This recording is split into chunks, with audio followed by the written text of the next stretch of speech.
हाँ, दीक्षा, पायल राजे।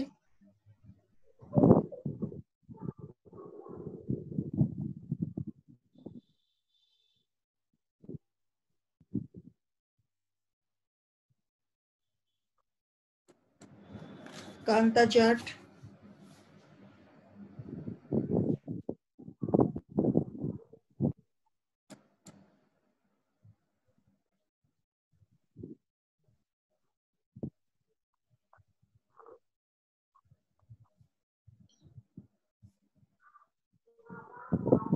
हाँ, कांता जाट, पायल राजे।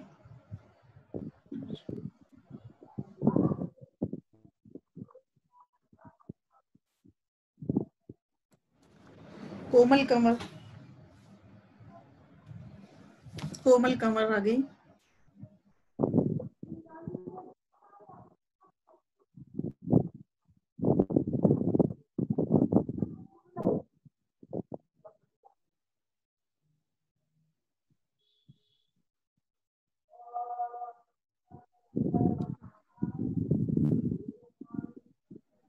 कोमल कंवर। सोनू कुमारी।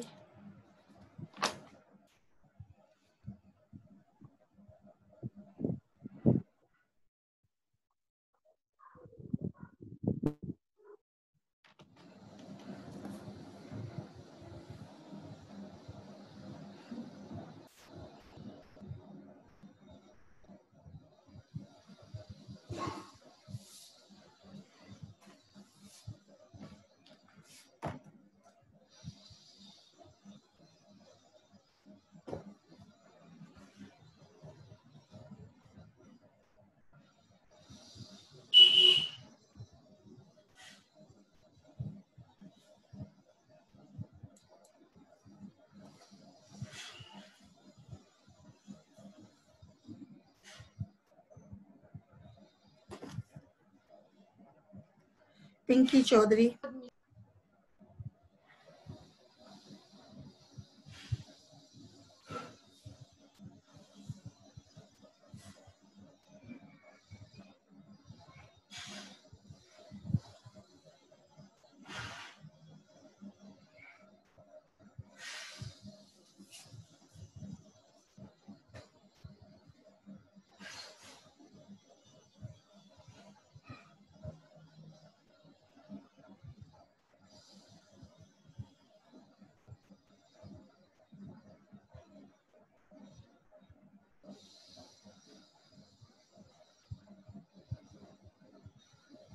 हाँ बेटा, अब स्टार्ट कर देते हैं। ठीक है, जो आएगा उसकी बजट लगाती जाऊंगी मैं। ठीक है। यस अब मैम। बात करते हैं जूट की। अपन किसका बात करेंगे आज? जूट के बारे में, जो कि एक फाइब्रस प्लांट है, रेशेदार पादप है। तो जूट का बॉटनिकल नेम क्या है बेटा? जो वानस्पतिक नेम है कॉर्कोरस है। जूट को क्या कहते हैं अपन? कॉर्कोरस। और कौन सी फैमिली में जूट का पादप आता है? तो फैमिली जो है, कुल है, वो है टिलियेसी। अब जूट सबसे महत्वपूर्ण बास्ट फाइबर है। तो जूट क्या है? बास्ट फाइबर है। अब कॉर्कोरस मतलब जूट रेशे कॉर्कोरस की दो प्रमुख जातियों के तनों से प्राप्त किए जाते हैं। तो कॉर्कोरस की दो जातियां कौन कौन सी हैं? कॉर्कोरस कैप्सुलैरिस, दूसरी जाति है कॉर्कोरस ओलिटोरियस। Corchorus olitorius. अब अपन बात करते हैं जूट की उत्पत्ति तथा इतिहास के बारे में। Origin and history of jute. तो जो वंश कॉर्कोरस में लगभग 40 जातियां सम्मिलित हैं, जो उष्ण कटिबंधीय क्षेत्रों में पाई जाती हैं। अफ्रीका में जूट की 36 जातियां मिलती हैं, जबकि इंडिया में, भारत में जूट की 8 जातियां पाई जाती हैं। अब बेटा, जो कॉर्कोरस ओलिटोरियस का प्राथमिक उद्गम केंद्र अफ्रीका माना गया है। तो जो कॉर्कोरस ओलिटोरियस है, उसका प्राइमरी सेंटर ऑफ ओरिजिन का कौन सा माना गया है? अफ्रीका। तथा द्वितीयक उद्गम केंद्र इंडिया या इंडो वर्मा माना जाता है। अन्य जाति जो कॉर्कोरस कैप्सुलैरिस है वो अफ्रीका में नहीं पाई जाती है तथा कॉर्कोरस कैप्सुलैरिस का उद्गम केंद्र इंडो बर्मा माना जाता है। मतलब क्या बताया, Corchorus capsularis is not found in Africa and its centre of origin is Indo Burma. अब अपन बात करते हैं जूट ग्रोइंग रीजन्स, जूट उत्पादक क्षेत्रों की। तो एक समय भारत, बेटा एडमिट करने दो, इंदिरा चौधरी और प्रिया आ गई। एक समय भारत का जूट उत्पादन में एकाधिकार। मैम मेरी पर्सनल लगा दी आपने। कौन बोल रहे हैं बेटा? मैम पायल। हाँ पायल राजे लगा दी बेटा, तनुश्री को भी एडमिट कर दिया अभी, इंदिरा लगा दी, पायल राजे। एक समय भारत का जूट उत्पादन में एकाधिकार था जो विश्व के कुल उत्पादन का 99% उत्पादन करता था, परंतु 1947 के विभाजन पश्चात जूट उत्पादक क्षेत्र बांग्लादेश में स्थानांतरित हो गया। तो पहले तो जो जूट उत्पादक क्षेत्र था भारत था, लेकिन जब आजादी मिल गई, मतलब 1947 में जब विभाजन हुआ, तो ये जूट उत्पादन सबसे ज्यादा कहाँ हो गया? बांग्लादेश में होने लगा। भारत व बांग्लादेश आज भी विश्व के कुल जूट उत्पादन का 80% उत्पादन करते हैं। इसके अतिरिक्त अन्य जूट उत्पादक देश है China, Burma, Nepal, Brazil, Taiwan तथा Thailand. Means the jute growing regions are China, Burma, Nepal, Brazil, Taiwan तथा थाईलैंड। बांग्लादेश कच्चे जूट का सबसे बड़ा निर्यातक देश है, तो जबकि भारत जूट उत्पादों के निर्यात में सबसे अग्रणी है, सबसे आगे है। अब भारत में जूट की खेती वेस्ट बंगाल, पश्चिम बंगाल, आसाम, बिहार तथा उड़ीसा में की जाती है। मतलब cultivation of jute in India is done in West Bengal, Bihar, Assam and Orissa. In addition to these, Uttar Pradesh, Tripura and Meghalaya में भी जूट की खेती की जाती है। पश्चिम बंगाल अकेला ही ऐसा देश है जो कि जूट के कुल उत्पादन का 60% से अधिक उत्पादन करता है। अब अपन बात करते हैं botanical characteristics of the jute, jute के वानस्पतिक लक्षण। तो कॉर्कोरस जिसे का जूट कहते हो आप, तो उसकी दोनों कृषिक जातियां काष्ठीय हैं, अल्पशाखित हैं, ऊर्ध्व होती हैं तथा वार्षिक होती हैं। Both the cultivated species of jute or Corchorus are woody in nature. They are less branched, erect and annual. मतलब दोनों जो कृषित जातियां हैं, किसकी? कॉर्कोरस की दोनों कृषित जातियां काष्ठीय हैं, वुडी हैं, अल्पशाखित होती हैं। कैसी होती है? अल्प शाखित होती हैं, ऊर्ध्व होती हैं तथा वार्षिक होती हैं तथा पादप लंबाई 2 से 3 मीटर तक होती है। पत्तियां सरल व अनुपर्णी होती हैं, अंडाकार होती है। But the leaves of the Corchorus are simple, stipulate, oval and have dentate margins. पत्तियों के जो उपांत होते हैं वो दंतिल होते हैं, डेंटेट होते हैं, और ये पत्तियां एकांतर क्रम में व्यवस्थित होती हैं। कैसे व्यवस्थित होती है?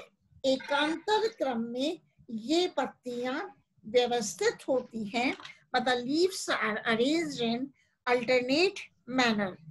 प्रत्येक पत्ती के आधार पर 2 कंड की अतिवृद्धियां उपस्थित होती हैं, मतलब at the base of the leaf of the jute plant 2 spinous bristles are found। पुष्प एकल अथवा 3 से 4 पुष्पी समीमाक्ष में व्यवस्थित होते हैं। Means the inflorescence is cyme. Inflorescence क्या होता है? साइम होता है। And the flowers are small, they are of yellow colour and petiolate. पुष्प कैसे हैं? इसके जूट के छोटे होते हैं। पुष्प कैसे हैं? छोटे हैं, पीले रंग के होते हैं, सेवरंत होते हैं तथा द्विलिंगी होते हैं, हर्माफ्रोडाइट होते हैं। कैसे हैं? द्विलिंगी होते हैं। फल कैप्सूल कहलाता है। फल क्या कहलाता है बेटा? It is called as capsule. ठीक है। अब कॉर्कोरस की दोनों जातियां कौन कौन सी जातियां हैं? कॉर्कोरस कैप्सुलैरिस, जिसे व्हाइट जूट भी कहते हैं, और दूसरी जाति है कॉर्कोरस ओलिटोरियस, जिसे टोसा जूट TOSSA टोसा जूट भी कहते हैं। तो इनमें क्या अंतर है बेटा? पहला अंतर तो ये है, जो कॉर्कोरस कैप्सुलैरिस है उसके पादप साधारण लंबे होते हैं, लेकिन कॉर्कोरस ओलिटोरियस तुलनात्मक रूप से इसके पादप अधिक लंबे होते हैं। मतलब the plants of Corchorus capsularis are long, but the plants of Corchorus olitorius are exceptionally long, are longer than plants of Corchorus capsularis। Second point है, पत्तियां चिकनी होती हैं किसमें? कॉर्कोरस कैप्सुलैरिस में। जो पत्तियां हैं, लीव्स हैं, चिकनी होती हैं तथा स्वाद में कड़वी होती हैं। मतलब the leaves of Corchorus capsularis are smooth and bitter in taste, लेकिन कॉर्कोरस ओलिटोरियस की पत्तियों की ऊपरी सतह तो चिकनी होती है तथा निचली सतह खुरदरी होती है। मतलब the upper surface of the leaves of Corchorus olitorius is smooth and the lower surface of the leaves of Corchorus olitorius is rough and these are not bitter in taste। अतः इस Corchorus olitorius को मीठा पात भी कहते हैं। क्या कहते हैं बेटा? इसको अपन मीठा पात भी कहते हैं। अब और Corchorus capsularis की पत्तियां चूंकि कड़वी होती हैं तो इसे अपन कड़वा पात भी कहते हैं। अब कॉर्कोरस कैप्सुलैरिस के फल छोटे होते हैं, गोलाकार कैप्सूल होता है।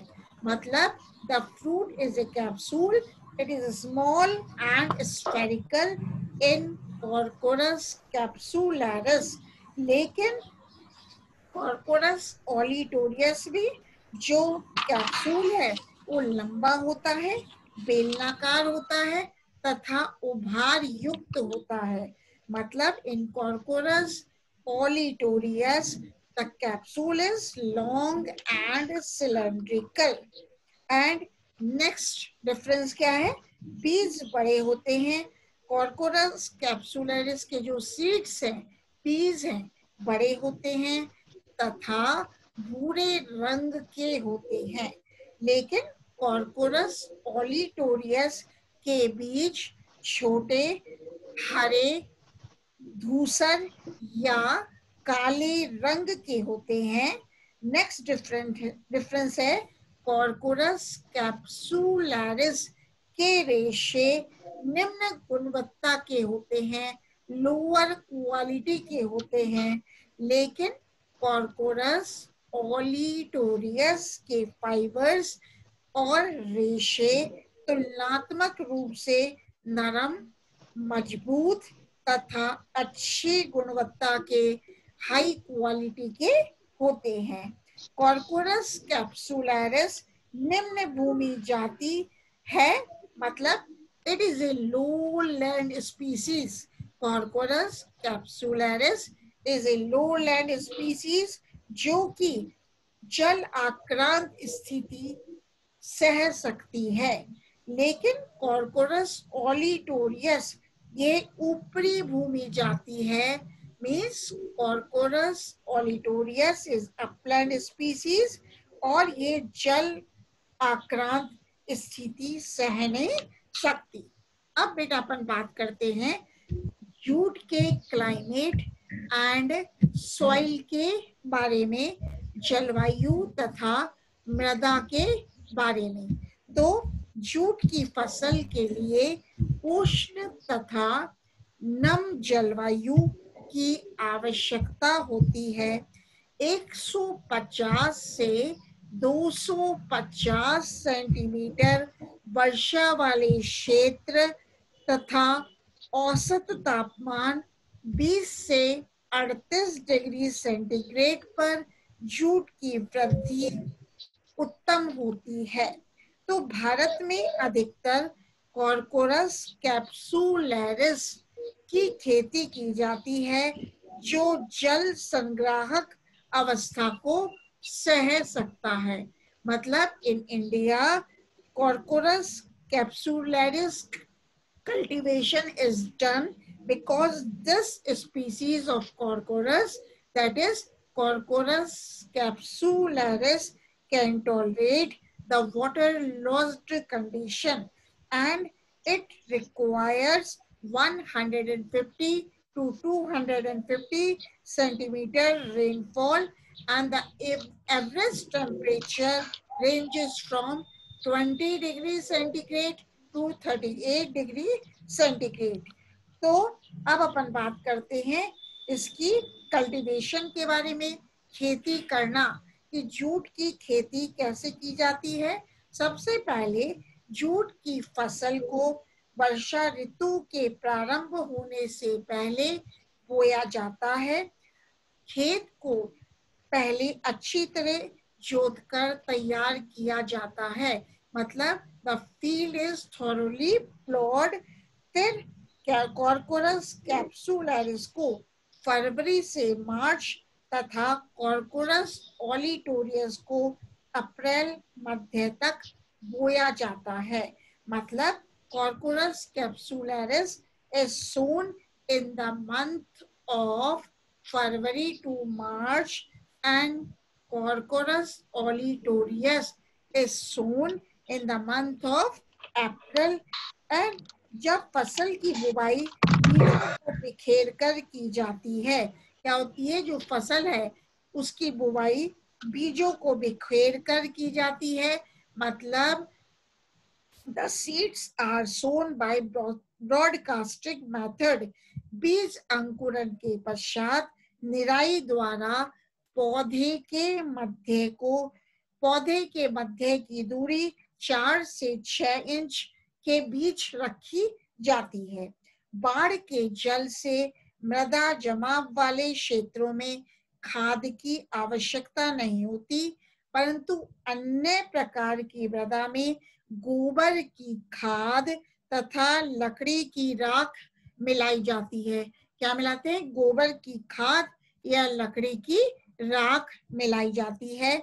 फसल की कटाई 3 से 4 माह पश्चात पुष्पन होने पर की जाती है। फसल की कटाई यदि कैप्सूल लगने के समय की जाए तो अच्छी किस्म का रेशा प्राप्त होता है। मतलब if the crop is cut at the time of the capsule, then the fiber obtained from the jute plant is of high quality। इस अवस्था के पश्चात रेशो की गुणवत्ता घटने लगती है, क्योंकि रेशो पर मतलब फाइबर्स पर लिग्निन का जमाव बढ़ जाता है। अब अपन बात करते हैं रेशो का एक्सट्रैक्शन, रेशो का निष्कर्षण, फाइबर एक्सट्रैक्शन। ठीक है, जूट पादप के तनु के सेकेंडरी फ्लोएम से रेशो को पृथक किया जाता है। अब रेशो के पृथक्करण की क्रिया कुछ चरणों में होती है, मतलब the fibers are separated or extracted by following some steps। तो पहला स्टेप है रेटिंग, हिंदी में भी रेटिंग है, RETTING। रेटिंग किसे कहते हैं? यह वह प्रक्रिया है जिसके द्वारा रेशो को तने की काष्ठ से ढीला व पृथक किया जाता है। बंडलों में बांधे गए पौधों को 3 से 4 दिनों तक धूप में डाल दिया जाता है, जिससे पत्तियां सूख कर झड़ जाती हैं। मतलब the plants are dried in the sun for 3 to 4 days so that the leaves जल्दी ही सूख कर गिर जाती हैं। अब इन्हें मतलब बंडलों को तालाब के जल में डाल दिया जाता है। पहले मैंने बताया बंडलों को 3 से 4 दिनों के लिए धूप में डाल दिया जाता है, जिससे पत्तियां सूख कर झड़ जाती हैं। अब जब बंडलों को अपन ने धूप में डाल दिया, उसके बाद बंडलों को तालाब के जल में डाल दिया जाता है तथा दबा दिया जाता है, ताकि बंडल जल में डूबी हुई अवस्था में रहें। सूक्ष्म जीवों, माइक्रोब्स तथा जल की सामूहिक क्रिया से तने की कोशिकाओं से पैक्टिन, गोंद तथा अन्य श्लेष्मी पदार्थ घुलने लगते हैं। इसके फलस्वरूप सेकेंडरी फ्लोएम सेल्स, जो रेशो का स्रोत हैं, अन्य ऊतकों से प्रथम हो जाती हैं। तो रेटिंग क्रिया में वातावरणीय परिस्थितियों के अनुसार 20 से 25 दिनों का समय लगता है। तो ये तो है बेटा रेटिंग। और दूसरा प्रोसेस है एक्सट्रैक्शन, मतलब निष्कर्षण। बंडलों को अब जल से निकाल लिया जाता है तथा 10-12 तनों के समूह को बंडल बनाकर लकड़ी के हथौड़े या मोगरी, जिसे कि मैलेट बोलते हो, द्वारा हल्के हल्के पीटा जाता है, जिससे रेशे अन्य ऊतकों से एकदम पृथक हो जाते हैं। अब इन्हें जल में डालकर अच्छी तरह हिलाया जाता है, जिससे रेशे ऊतकों से मुक्त हो जाते हैं तथा शेष ऊतक जल में निकल जाते हैं। इन मुक्त रेशों को धोकर धूप में सुखाया जाता है तथा सूखने पर बंडलों में बांधकर विभिन्न उत्पादों के निर्माण के लिए फैक्ट्री में भेज दिया जाता है। अब अपन बात करते हैं characteristics of jute fibres, jute ratio के लक्षण। तो रेशो का निर्माण सेकेंडरी फ्लोएम के बाह्य भाग में फाइबर स्ट्रैंड्स के रूप में होता है। ये स्ट्रैंड 5 से 10 फुट लंबे होते हैं। फाइबर स्ट्रैंड कई छोटे स्ट्रैंड्स के ढीले ढाले जाल के रूप में होता है तथा प्रत्येक स्ट्रैंड अनेक दीर्घित कोशिकाओं तंतुओं से बना होता है। प्रत्येक कोशिका तंतु 2 से 5 मिलीमीटर लंबी तथा सकड़े या नुकीले सिरों युक्त होती हैं। ये कोशिकाएं अनुप्रस्थ काट में बहुकोणीय दिखाई देती हैं। कॉर्कोरस ओलिटोरियस के रेशे पीले, भूरे या धूसर रंग के होते हैं, जबकि कॉर्कोरस कैप्सुलरिस के रेशे सफेद रंग के होते हैं। सामान्य परिस्थितियों में ये रेशे कठोर, स्टिफ, कठोर का मतलब है स्टिफ, STIFF, स्टिफ, भंगुर मतलब ब्रिटल तथा खुरदुरे, कोर्स होते हैं तथा इनमें स्ट्रेचेबिलिटी व लचीलापन मतलब इलास्टिसिटी कम होती है। जूट के रेशों में सेल्यूलोज 56 to 63% पाया जाता है। इसमें लिग्निन की मात्रा 11 to 12% होती है। हेमी सेल्यूलोज 22 to 26% पाया जाता है तथा अल्प मात्रा में मोम, वैक्स, गोंद तथा खनिज लवण भी उपस्थित होते हैं। अब कई किस्में हैं जूट की। उन्नत किस्में कौन कौन सी है? Improved variety. मैम एक बार वापस रिपीट करना। अच्छा बेटा, किसको रिपीट करूं? कॉर्कोरस। हाँ वापस कर रही हूँ बेटा। एक बार सीमा मीना को एडमिट कर दूं। सीमा मीना, सीमा मीना। हाँ बेटा, देखना बेटा, कॉर्कोरस ओलिटोरियस के रेशे पीले, भूरे या धूसर रंग के होते हैं, जबकि कॉर्कोरस कैप्सुलरिस के पौधे सफेद रंग के होते हैं। सामान्य परिस्थितियों में ये रेशे कठोर होते हैं, भंगुर होते हैं, ब्रिटल होते हैं तथा खुरदुरे मतलब कोर्स होते हैं तथा इनमें स्ट्रेचेबिलिटी व लचीलापन, इलास्टिसिटी कम होती है। मतलब जूट के रेशों में सेल्यूलोज 56 to 63% होता है व लिग्निन की मात्रा 11 to 12% पाई जाती है। हेमी फिर से बैग उठा के यहाँ रख दिया। की मात्रा 22 रोज रोज खाना पड़ेगा। 6% पाई जाती है तथा अल्प मात्रा में वैक्स, गम मतलब गोंद तथा खनिज लवण भी उपस्थित होते हैं। अब जूट की उन्नत किस्में कौन कौन सी हैं? What are the improved varieties of jute? Jute अनुसंधान केंद्र बैरकपुर, पश्चिम बंगाल तथा ICAR भारतीय कृषि अनुसंधान परिषद नई दिल्ली द्वारा इसकी अनेक उन्नत किस्में तैयार की गई हैं। तो बेटा जो कॉर्कोरस कैप्सुलरिस की प्रमुख उन्नत किस्में हैं, एक तो है फंडूक FANDUK, दूसरी उन्नत किस्म है फुलेश्वरी, तीसरी उन्नत किस्म है ढालेश्वरी, फंदूक, फुलेश्वरी और एक है ढालेश्वरी। मतलब JRC 212, JRC 7447, D154।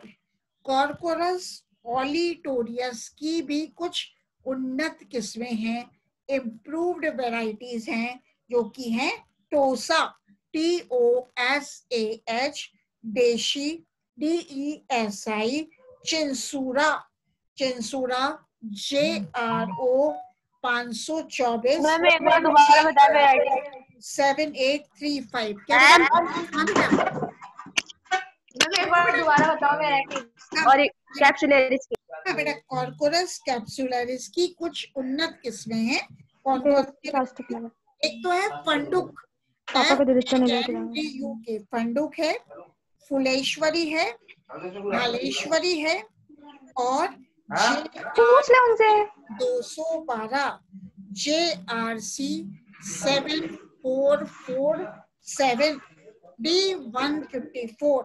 और कॉर्कोरस ओलिटोरियस की उन्नत किस्में हैं टोसा, देशी, चिंसूरा, JRO 524।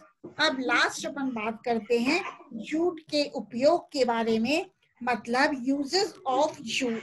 तो जूट के रेशों से टाट तथा बोरे व थैले बनाए जाते हैं। दूसरा यूज है इसके रेशों से विभिन्न प्रकार के रस्से बनाए जाते हैं व सूतली का निर्माण किया जाता है। तीसरा यूज है जूट के अच्छी किस्म के रेशों से कंबल, पर्दे, दरी, डोरमैट तथा गलीचे बनाए जाते हैं। फोर्थ यूज है तने के आधारी भागों तथा जूट बट्स छोटे रेशों को